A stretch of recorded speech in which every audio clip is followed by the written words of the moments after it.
એમ બહાર આવજો. હું હળગાવું. બોલો ફૂમતાઈ. મારે તમારું થોડું કોમ હતું. કોમ હતું? ઉવે હું કોમ હતું કહો. પછી કહું હું.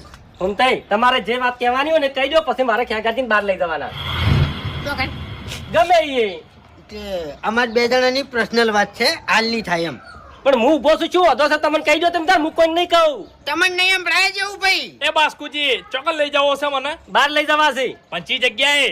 આ એ આપણે બેન ખોંજી વાત છે, તીજાને કીધા જેવી નહીં. પણ મન તો કહો ભલા આદમી. ફૂમતાઈ ઉભા છે એટલી ઘણા નહીં કહું. તારી જબર મારણું છું, કોક પ્લાન કરીને આવ્યો લાગે છે આનો. તમે તમારી વાત કહો, પછી મારી વાત કહું. હેડો લ્યો. નહીં કેવી અમારે, ખાલી એટલું તો કહો ચોકન જવાનું છે. હવે તો એ નહીં કે